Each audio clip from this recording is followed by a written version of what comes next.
Okay, so if you've all had a chance to accept the recording, we're on our way here. The exciting part for me, everybody, I'm familiar with the rec folks and the ex-university marketing folks who are with us today. But for our marketing team, this is their first NIRSA taste of any conference or professional development. And I shared ahead of time that sometimes these things are can be 3, 4, 5 people, they can be 20 people, and we don't really know. It depends on what people have going on in their calendars. But a great chance for us to connect across schools and understand what have people been doing and feel a sense of solidarity and inspiration towards the future, hopefully. I'm going to turn on my presentation here, bear with me.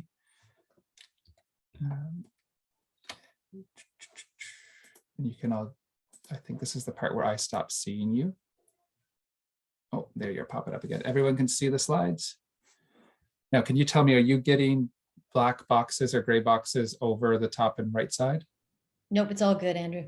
You're good today. Okay. Even the left side, Nuala? Everything's good. Hey, I'm winning today, everybody.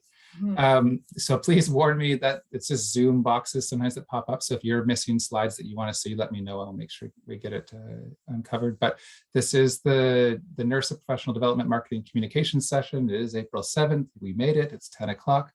And as we get started here, I want to, you've met our marketing team, those who are with the call, but for those who aren't, I'll ask us to reintroduce ourselves for those who are watching this video after the fact team. So we'll do that again. But I'm Andrew Pettit. I'm the Director of Recreation, Equity, and Active Wellbeing. Pronouns are he, him. I'm at Ryerson or X University. And our social channels are at RU Recreation, which is what you see on the screen up there. As we're about to introduce our team here, I want to acknowledge why we and share why we signed up to do this.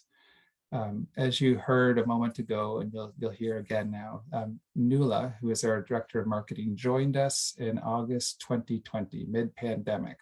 It took us over many months before we met in person, but it was really a shift in how we were going to resource and approach marketing and recreation. It's one that we knew we wanted to make at the university, to move from a mode where our central marketing team really only supported the athletics side, to having a new and evolving mode that could really dive into both and all parts of our department.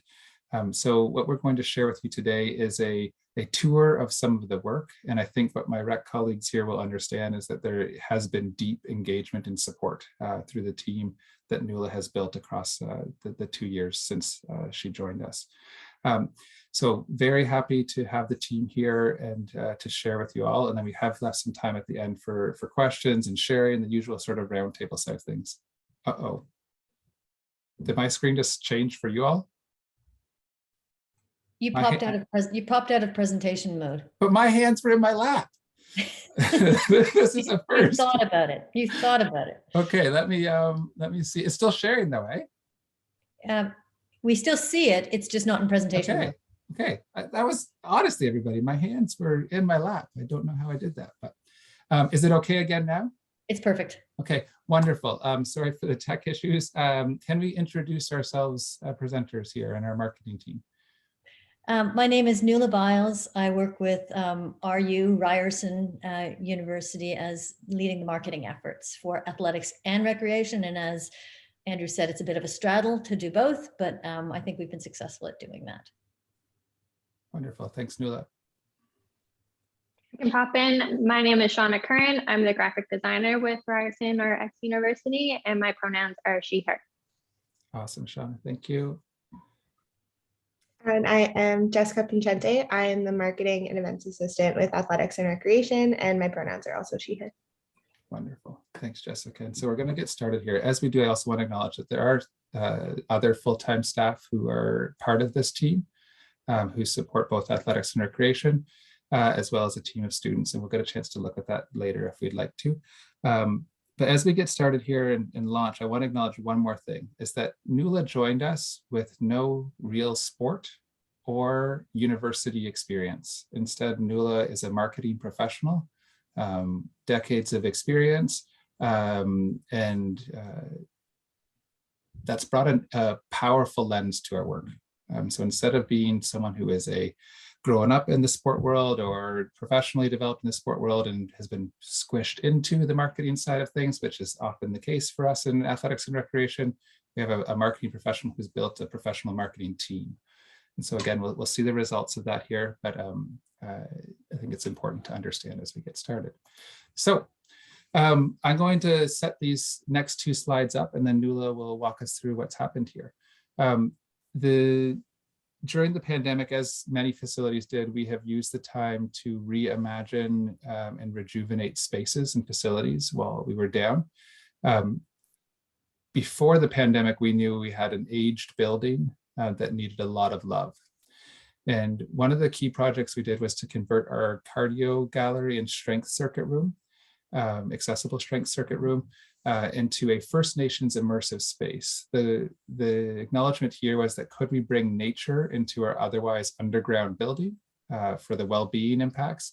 And then could we also do so in a way that would acknowledge truth and reconciliation and the history of the land and the people who are here first. And so a collaborative process with our First Nations colleagues on campus and others, but the marketing team was a key part of this. So Nuala, I'll hand over to you for your process. And I'll get into more the technical aspect of how we did this, and then let the video kind of tell the full story of the meaning behind the space. For us, it was critical to really get authentic, real photographs in here, because what we were doing is honoring the rivers, the lost rivers that actually run beneath our building. We went into your team agenda. There we are. The idea was to really be authentic and honor the lost rivers that ran beneath Kerr Hall, that run into Lake Ontario. So we worked with an alumni photographer to execute the photographs that are on the walls. We worked with a current student to create the video, and we hired an Indigenous First Nations designer to make sure that we were truthful with our story and stayed on track with what we were to do. The difficult thing is it's a very difficult room because it was a squash court that was half the height, like it's the height of the squash court. So the ceilings are very low. So you'll see in the video here, we've created a really beautiful wraparound space. The floors are blue, so they represent kind of the water. And then you'll see the wall graphics are also blue, which is water that reach up into the sky. We even painted the ceiling to represent sky in the building. So without further ado, I'll just let you play the video, Andrew.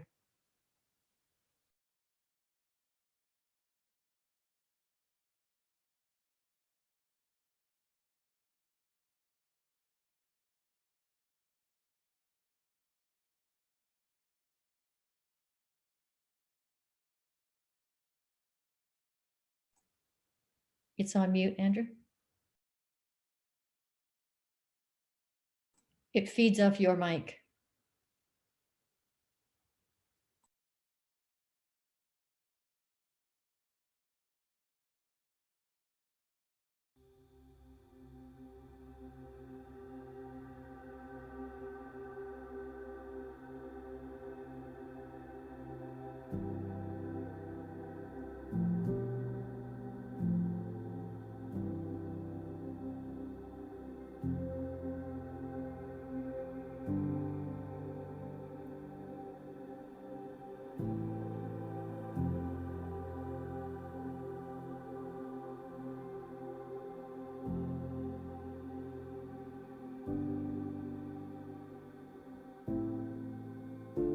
Hello everyone, my name is Andrew Pettit, and I'm the Director of Recreation, Equity and Active Wellbeing. The project is a really important one for us. The RAC was built in about the late 1980s. It's been well loved, well used for over 30 years. But we know it needs energy, love, and attention, and we're working hard to rejuvenate it. I'm Caroline Brown, Tamiagami Anishinaabe from Temagami First Nation. This was a very intriguing idea because I've never been able to merge my career and my culture together. So I thought this would be an amazing opportunity. My name is Natalia Dolan, and I'm a commercial photographer in Toronto. The university brought us on a pontoon to the Toronto Islands. We tried to get as much photos as possible that appeared like they weren't touched by humans. So a lot of nature, a lot of ducks, and the water was beautiful. It was around sunset. So it was an incredible experience to be a part of. Okay, so what we're going to do with the pictures that we took on our island shoot, we're going to stitch them together and have them wrap around the room so they have a cohesive feeling.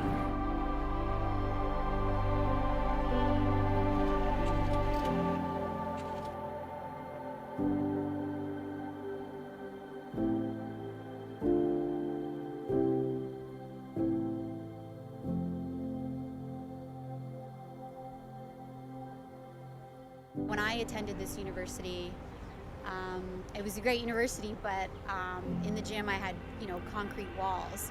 So it's really refreshing to be part of this project, to, make this space completely different and inspire tranquility and peace. I hope they'll feel the connection to the land. There will be words there to let them know our intention, and if they choose to read them. But if not, if they just choose to feel the feeling of being in that immersive space with the islands in the distance and let their mind wander a bit, I think that would be great too. The other exciting component to this is that, the students are going to be coming back from a post-pandemic world, hopefully, and I think it's going to be really exciting for them not to just have the old space anymore, but a newly designed space that has their mental health and them in mind, really. So it's a fresh start for university, I think. Obviously, it's a foundational element of any welcome that we consider truth and reconciliation.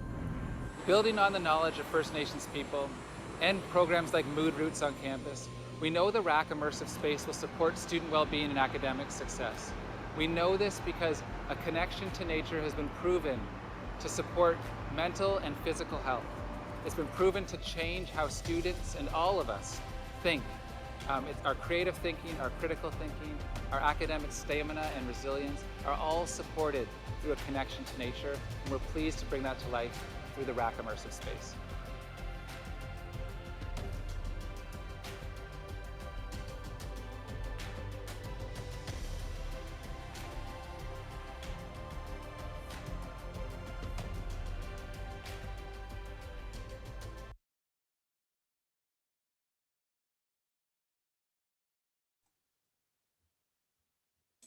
Okay, bear with me as I get back to my previous screen. Thank you for your comments. I mean, we worked with a student who's an engineer student who did the video, and he's an incredible videographer with no training, but he really captured the story. And the critical part for us is creating these case study videos so that we can then share what we do with our community. And the university newsletter that goes out weekly, they featured this as an article in there. So it gives us some great exposure on campus with the great work we're doing, because it's hard to tell this story without a video. If I could say, I've lost you on my screen, so bear with me, but if I could say the room itself is a really spectacular change for us and transformation. But when you consider the work and the engagement that went in from our central marketing group, both in our department and then support, as Nuala just named, from the Central University, it was nothing short of spectacular and full dedication, from booking the rental boats to get them out, to the drone that you see doing aerial photos, to all the video production. Quite an effort, and very well received. Okay. Thank you. And Andrew, you are still not in presentation mode, and there are some black bars, but it's okay. Okay, let me see if I can get that sorted now. You'd think that this would be more seamless at this point, but I think I've got you now. Do I have you now? There's a bunch of black boxes that are starting to appear. Okay. Bear with me as I'm going to try to get you all back here. I'm not going to be able to get rid of that right now. That's just a glitch of how Google Chrome and Zoom are working together, but it's just the top, but it's just the top bar that you're getting blacked out, right? Yeah, it's okay. Okay, and I can no longer see you. So if people are waving hands or saying hi or doing the chat, I won't see it. So if someone else can help me out, that would be wonderful. But we can move to the next one. Wonderful. So this space was formerly 2 squash courts, everybody, and the emphasis here again is not necessarily on the space conversion and how we reimagined it and brought a new space to life, but more so the process and support offered by our marketing team. So Nuala, I'll let you walk us again through the process there. So again, this was when Shauna actually worked with us, our current designer worked with us when she was a student.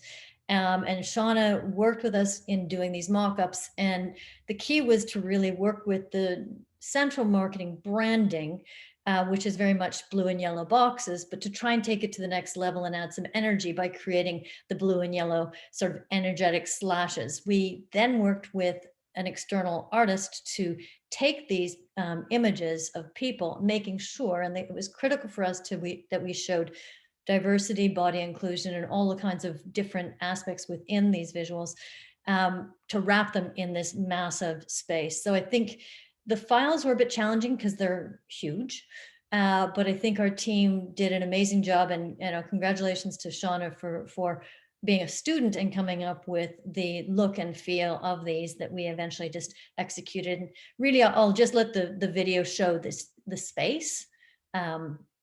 So I guess, Andrew, you can play that video.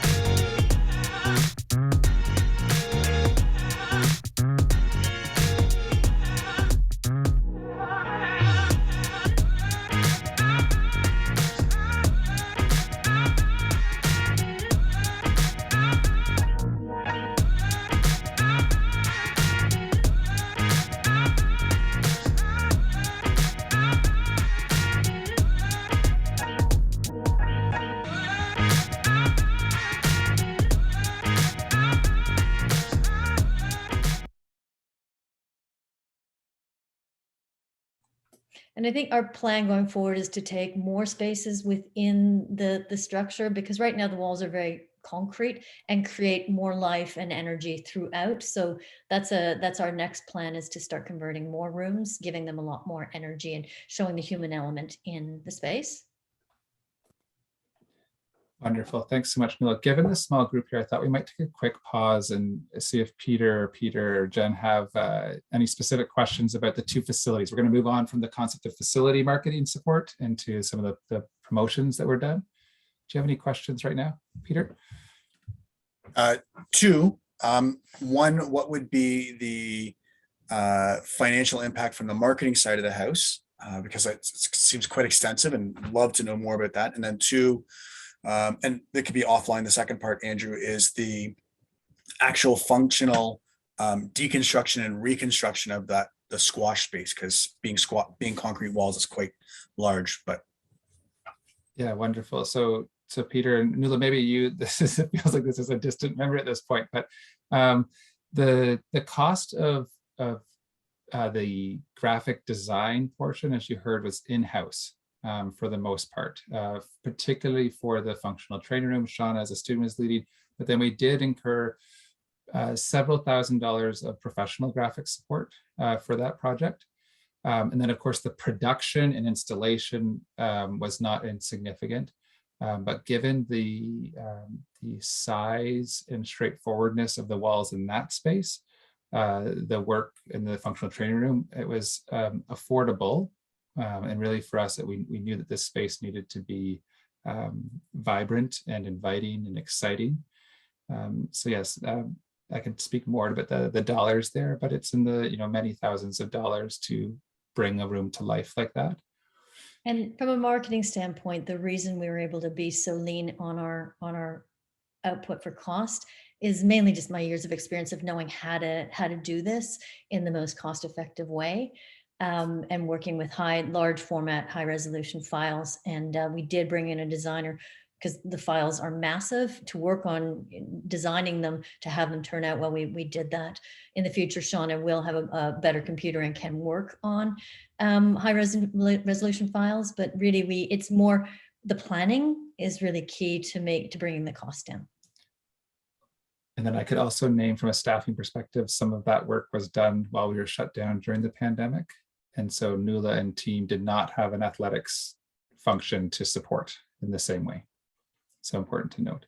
And then the immersive space, yeah, there was a lot of extra costs attached to that. You didn't see it in that video, but we had an Anishinaabe translation done of the message that's on the wall in the one plaque area.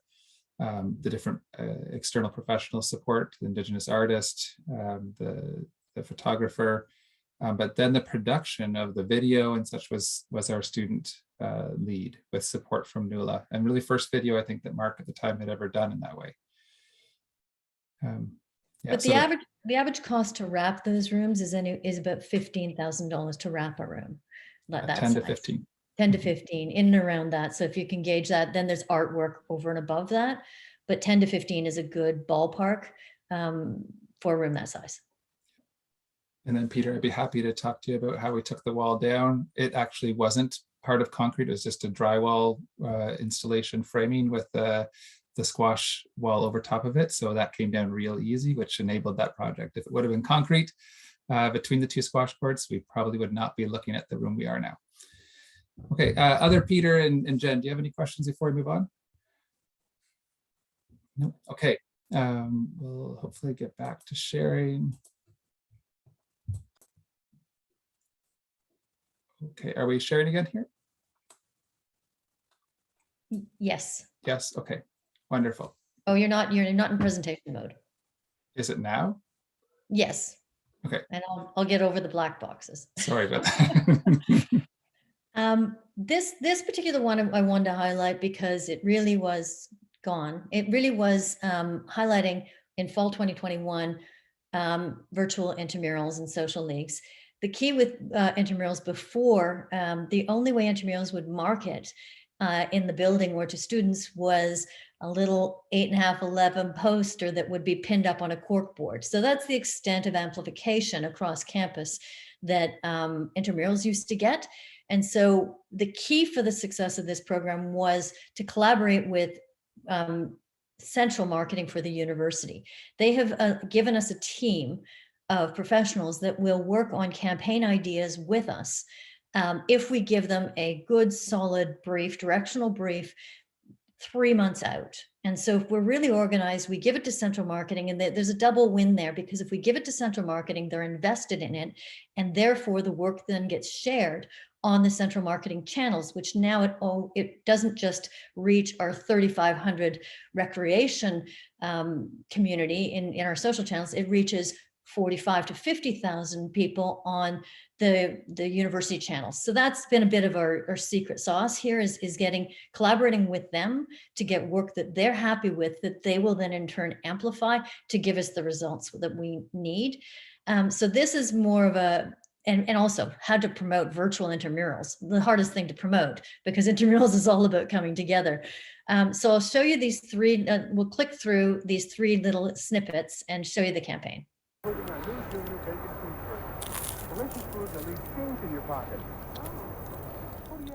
Princess. Dog getting bored of you. Get your game on instead. Sign up for esports this fall.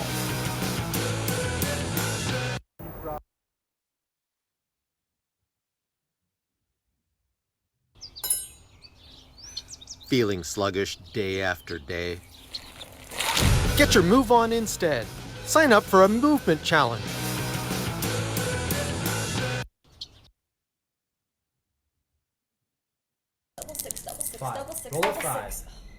Family game nights losing their cool. Are you kidding me? Get your feud on instead. Sign up for Ramily Feud. So you can see that all three of those little bite-sized video campaigns was built into true student mindset and insights at that time. With the support of the central marketing team, we had a total view of 20,000 views, which is a great, up from where we could have been. 93% retention rate, meaning that people stayed with these ads and watched them all the way through, which is very high in social. I don't know what a sticker tab is, 497 sticker tabs, but I guess, Jess, can you describe what a sticker tab is? Do you know? Shauna, do you know? That's so they put the link as a sticker to go to sign up. So that's how many people click the link. Okay, how many? Well, then the link clicks are 207. So clicking through right through to registration was 207. What we do know is they had high participation. We can't measure the things that were done, movement challenges off campus, but we could certainly measure the intramurals activity, and it was high for that whole time period.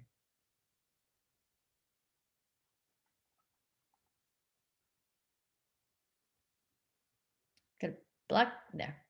This is another one that we did with Central Comms as well, and this was done this past winter, and it was the whole insight was around YAMO, you are missing out. It's that whole FOMO, fear of missing out. Well, we wanted to tell them that yes, you are missing out, and this was where we were bringing forward more live intramurals, which was a big deal because we were coming back in person. We'll play this video, but the results that we have so far is that every single program got sold out. Got you feeling worked up?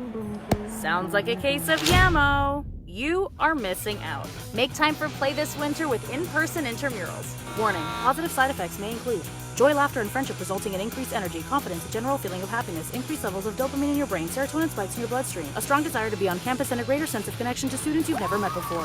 Don't miss out on winter intramurals. Space is limited. Sign up now. All that homework got you.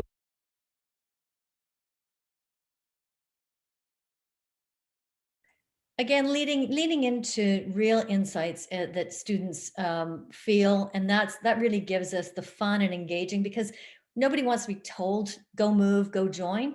This is about just playing, having playful ads engage with the community.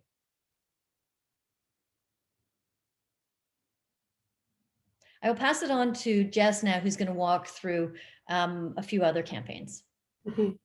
And Jen, to your point in the chat, that's something that we hear a lot as well, as students saying, we had no idea this was going on, or we didn't even know that we had these recreation programs or these athletic programs. So that's something that we're leaning into. And as Nuala mentioned, utilizing that central marketing platform and that main university platform is helping us overcome that to the best that we can.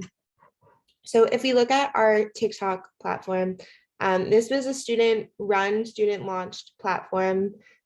Just recently, it came about in the summer to fall of 2021, and the students that launched it essentially wanted this. This was another sort of, they didn't know that we existed, and we wanted to share our space and the incredible community that we have within our space, and get across that our facilities, and specifically the RAC and the MAC, our gym facilities, are a very safe and inclusive space, and they're welcoming for everybody. And the team felt that TikTok was a great platform to do that with.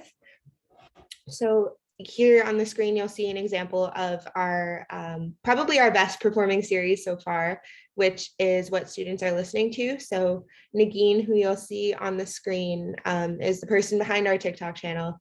And she will approach students that are working out at the MAC and at the RAC, and she'll ask them, what are you listening to? And there's really good engagement there. And the idea behind this series specifically was, again, just to try and create some safe content. Here, I can let Andrew play the video. What students are listening to at the RAC and MAC? Oh, what do you like to listen to when you work out? My favorite artist is The Weeknd and Drake. Thank you so much. So could you tell me what you're listening to? Summer Walker, Playing Games. Nice, thank you.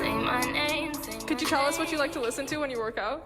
I usually listen to Drake, or I like to listen to the song Element by Pop Smoke. Nice, thank you so much. What students are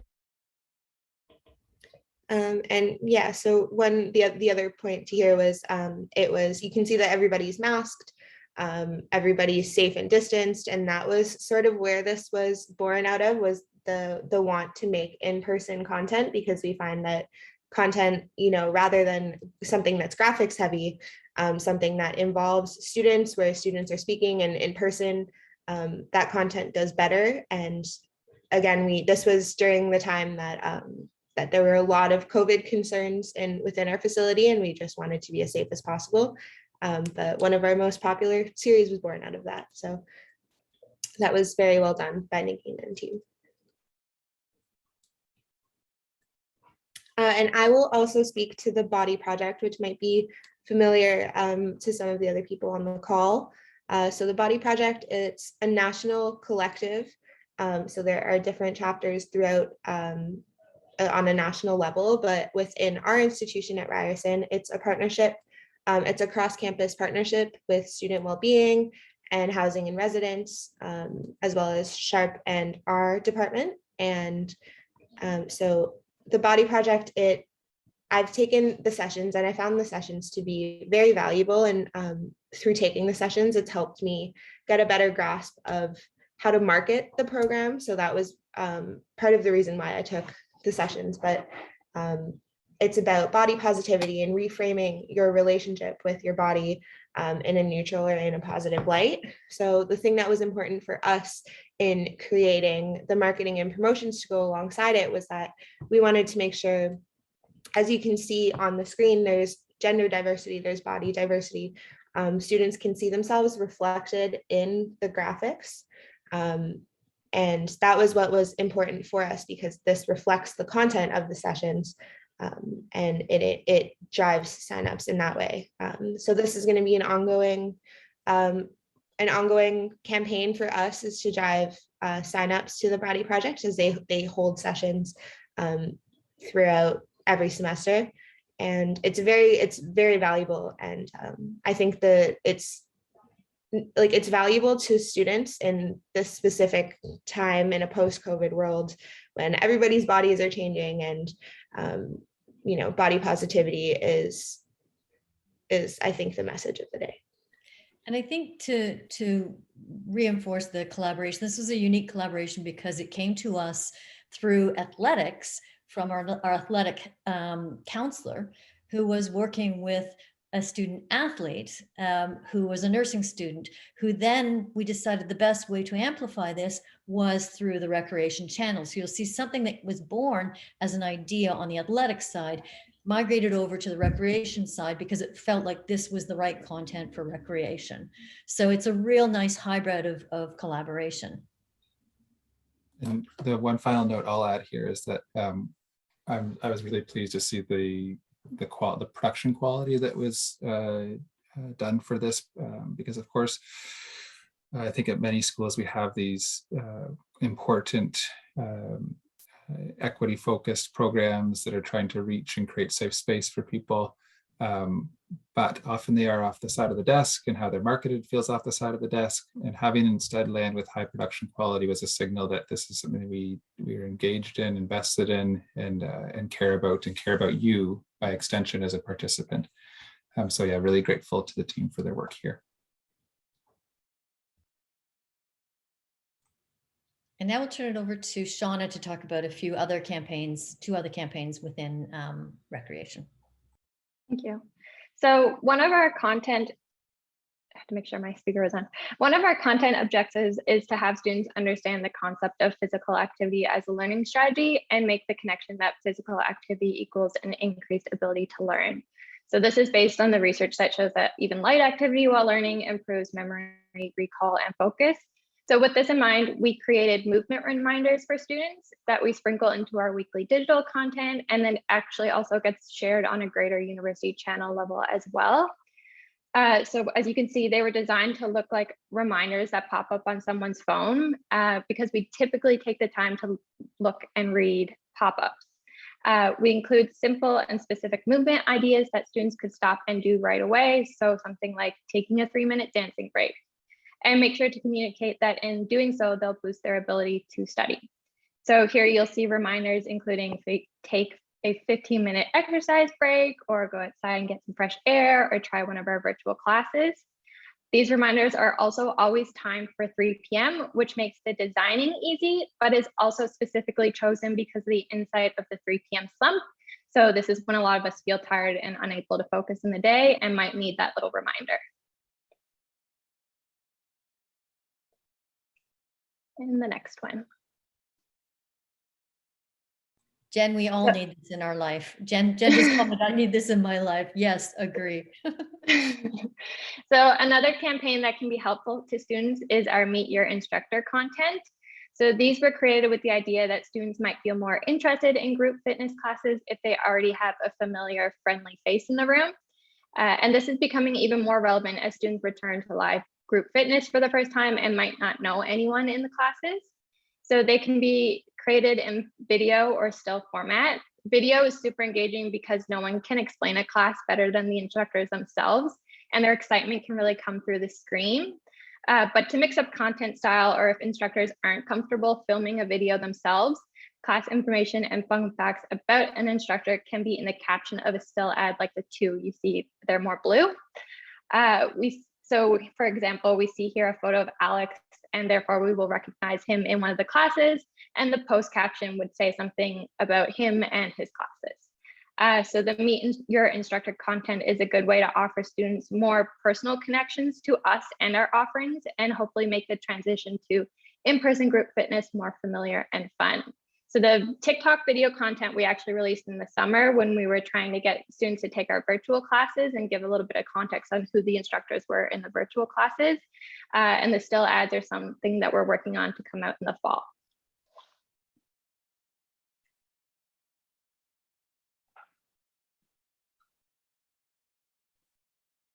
Okay, so we've made it through, and there's our thank you slide. And I want to just pause right now and thank this team of Jessica, Shauna, and Nuala, and those who aren't here for the work. And also thank you, Peters and Jen, for joining us today. And I know others will join in the video afterwards, because I know this is a topic that remains a priority, but a challenged one in the world of recreation. We know our programs are worthwhile, they're well run, but making sure that they're lifted up in a way and that we connect with students remains a solution we're still searching for at times. And so go ahead, Nuala. I was just going to answer Peter's question here, because Peter had a question, which is really interesting. The strategies and the ideas are coming from us. And we might lead even the program leads. We just did a group fitness campaign that we shared after the fact with the program lead. Andrew saw it along the journey, but we present ideas to the team holistically versus being asked. There are moments where intramurals might say, I need something this fall, but we also know that they need something this fall. So we try to get ahead of the curve, simply because if we want to do good quality work, we have to get it sooner, and also get a lot of our planning done, because we're straddling both varsity athletics and recreation. It's a hard balance, and we're an extremely efficient and effective and busy team. And I think I was going to get to a spot there where I acknowledge that I know not all other schools are situated like we are now. But I know what it's like to not have this type of support, because we didn't prior to Nuala's arrival and prior to re-envisioning how our department would take on athletics and recreation from a marketing perspective. And so the goal today was not to have folks feeling like, oh, we're not resourced like this, we can't possibly do this, but maybe twofold. One is to figure out what parts might we learn from each other, and then also to continue to raise the bar as it has been raised for us by others, but to help signal, particularly to leaders in the room or who might watch this video, give some leverage as you go to make your case for why we need to be differently outfitted. And I think one of the things that we could do in follow-up would be to share some of the impact metrics of what's gone on here, not just social media hits and likes and such, but the impact on programs. But I think to the name of resources, Peter, and your question about is this being driven by the marketing team or by the rec unit, Nuala answered that, but really it's quite a beautiful change to have this team showing up saying, we think we can do this. And if you hear Shauna and Jess and Nuala speak, they understand our programs now. They're talking, like Shauna's talking about physical activity as a learning strategy. That's not recreation people having to share that and get this group to understand that. They now understand, embody, and bring that to life in the work. So it's been a real transformation that way to have it go from being driven by us to being driven by this team. And on that note, yeah, with a great thank you again to Nuala, Jess, and Shauna. We wanted to open to questions, and I will seed you in this way. If you have a question about what their staff team is, we do have an org chart slide here if you'd like to see it. But any questions or comments? And I also have some discussion questions for us. I had a question about, so you talk about a lot of it is student driven. One, do you have any strategies to take the liability off the student? I mean, we trust them, but things happen. So I think the key for leading students right down the right path is Shauna, has a group of designers. As a designer, Shauna will write a brief. And I think the key here is this brief document. Give absolute crystal clear clarity to those designers, and they won't derail. They'll just give you their best work with those guardrails. So that would be the guidance. The same with Jess, who leads marketing assistants and event assistants. Giving them clarity is key to getting them to succeed. Okay. And I think, Peter, if I could answer one more piece there too, is that when you heard some references to it being student driven, certainly there are student staff doing some of the work. And I'll name one thing on that side. We do not have a kinesiology program. And so we struggle to get student therapists and personal trainers, but we do have an incredible communications and graphic design program at the university. So the skill level, like we miss in one hand, but we're strong in the other. Yeah. The other thing I'll name is that when you heard student driven, the meaning there was both that student staff helped create, but also that the insights were student driven. I think that was the real message there. So that it wasn't leaving it to them on their own, but the insights were coming to them about what's life like right now and what would engage you. And yeah, you clarified it to both of you because I leave it for me in my program for my students to do. I mean, so I gotta, instead of trying not to have it on their phones so that they themselves are not liable if something happens, I got them a tablet to just do everything, whatever they want, and give them the guidelines of like, let's not, what's appropriate, what's not, kind of thing. So thanks for clarifying for both of them.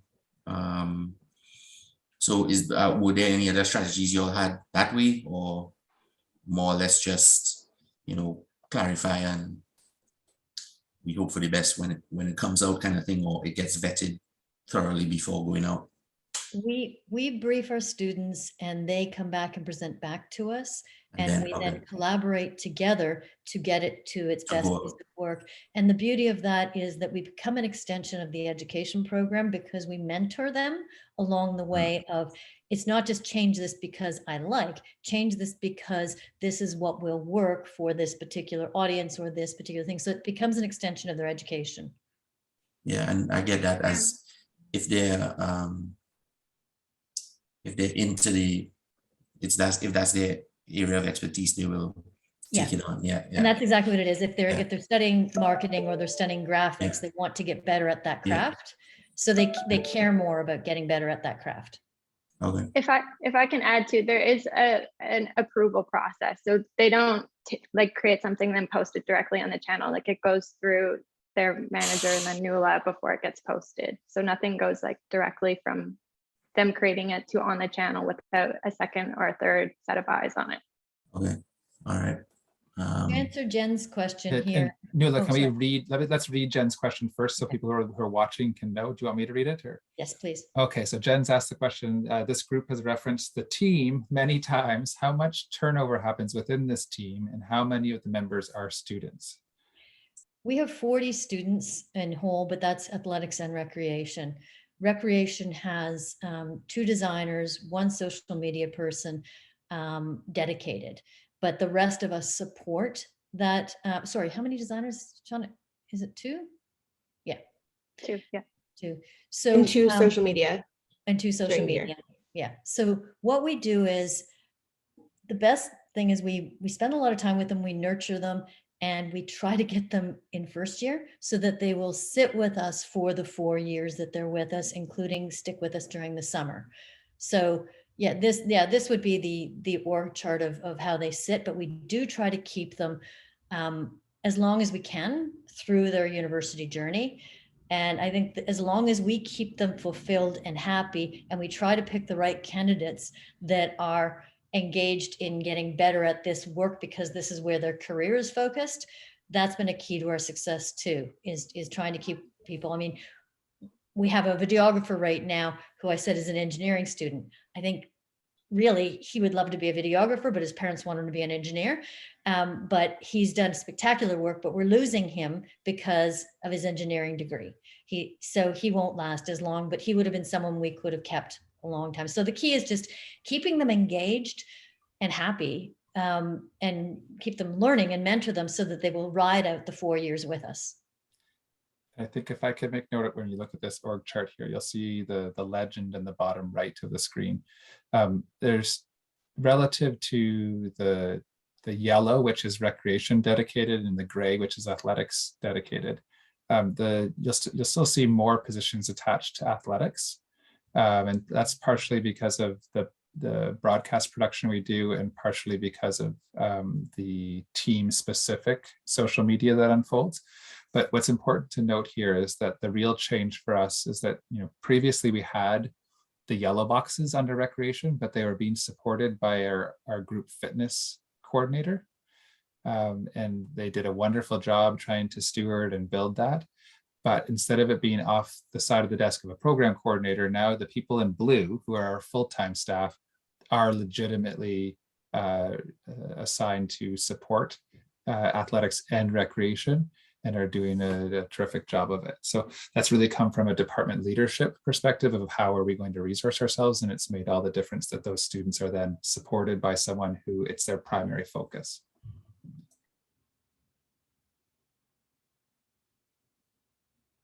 Jen, did that answer your question?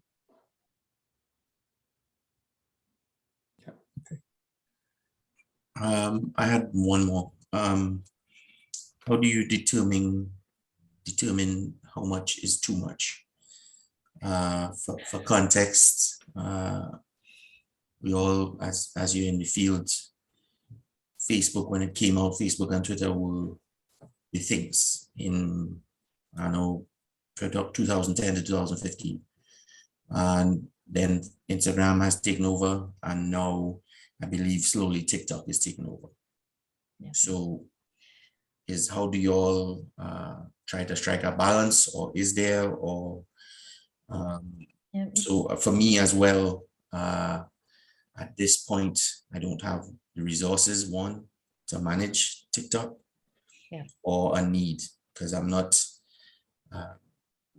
I really am not begging people to come to intramurals, like, you know what I mean? So I don't need to as well, just because it's a bit of a culture that's there. So, but I know if it's there, there will be engagement. So like I think the key, Peter, is to, if you can Instagram, focus on one channel, if you don't have a lot of support, focus on one channel, which is Instagram. And if you can try to get a central marketing team, there must be somebody who runs the central marketing social channels. Try to build a relationship with that team. And if they can start amplifying your Instagram content, IG stories, let's say, on and on, like we have blocked out Tuesdays. So we get Tuesdays on the main university channel. And Okay. we get to now put every Tuesday something out that we need to promote. They're willing to give us more days if we collaborate with them. But if you can get something like a set day on their channel where they'll communicate your content out to the broader student, you're working smarter, not harder, right? So that's the key, is just to get more reach with limited assets. Yeah, and I thought of that, like focus, and I mean, like realizing that Instagram is the leader. But now TikTok is trying to take over. So we're at that point where we just focus on that, still send stuff throughout the other channels, but it's also to getting the balance between like individual programs and just one. And if I could offer to, you know, and Peter, I know this is work that you're trying to do, and many of us across Rec are, in terms of reaching not the same students again, but students who wouldn't otherwise take part. I think that's where having that access to the central channel means you're not just reaching people who follow you, or who follow someone who follows you and you got an engagement from them, but actually the broader audience. And I think it's lifting up the profile of our work on campus in a way that's greatly appreciated. And one of the things that you're not seeing in our presentation today, but is what we call, it's called Ryerson Today. It's the weekly newsletter that goes out to everybody's email, all students, all staff, and gets published on the university's news and events page. And we're regularly being featured there with articles that the central marketing team is helping to interview and craft and draft and then build around themes that we've brought to them, but that they want to amplify. And so it's been a really significant shift for us in terms of us trying to push out on our channels, either our website or our social media channels, to getting the broader university channels. Nice. Yeah, that's I don't necessarily have the direct link to main university marketing, so it's a lot of work, and it's the point we're at now too, with just push marketing recreation is, you know, trying to get everybody to the same level of, you know, content and understanding of what needs to happen, kind of thing. So Peter, I would suggest that I'm sure there's a central marketing hub for the university. I'm sure if you found the right person and found a contact there that would support you, because I think that's where like I said, that's our secret sauce, is we have a big team, but having them amplify content for us has been the winning secret, because we have a social media dedicated person, we have a marketing person, and we have a communications person that helps us craft these articles to amplify. So as Andrew said, in Ryerson Today, which is our newsletter that goes out weekly, we've had, I think, four or five features, articles that are written about us. Which is, I think, half of them recreation, half of them athletics, but it's a true sort of comms plan. I would knock on their door harder. And we the guy that is like, this is being recorded too, Peter. The guy that's on our team, he's fairly new. So it's working with him to, you know, do the planning, and because it doesn't just happen like that, especially because we're so cyclical in nature. You know what I mean? Planning kind of has to be done now for execution in the fall and winter. Exactly. We are running towards the end of our time here. And I think, Peter, as I shared before, the hope in presenting this and bringing this forward was to, like, Peter's the intramural coordinator. So it's like, you're doing it, and you're doing it admirably and off the side of your desk. And I think that's a lot of us in recreation. And I wanted to share what our group's been able to evolve into and how we've been supported. And I think, you know, getting your leaders in your department, if you found inspiration here, getting them to watch or see or connect with me or Nuala or the team to understand, well, what are you doing? And to apply a little bit of pressure so that we can lift up our broader recreation community across Ontario and Canada in terms of how we do this work. Because again, the benefits are there, both in terms of the marketing impact, but especially, as we know, in terms of the active well-being and the physical activity as a learning strategy side of things. So it's critical that we get better, and we insist on better for ourselves. But I know that's a really easy thing to say now that I'm in a space where we are doing that, and it's not always the priority. And I guess on that note, I'll just name that we just won national championship in women's basketball. So things are still working on that side of the house, even as we're resourcing on this side. But I'm going to wrap us up here. Thank you again, Nuala, Jess, Shauna, for all your work and for sharing today. Peter and Jen for sticking with us. And I will share this video around. It'll go through the central NIRSA group, so look for those emails. But if you're wanting it, you haven't found it, feel free to reach out to me directly. I'll put my email in the chat here if you don't have it. And Andrew, you may need to embed the links to the videos in the email so that they can view the videos. Wonderful, yes, otherwise they will not be clickable. Yeah. Right, okay, good stuff. Peter and Jen, I'm going to turn off the recording here. If you would like to stick around for another minute, I will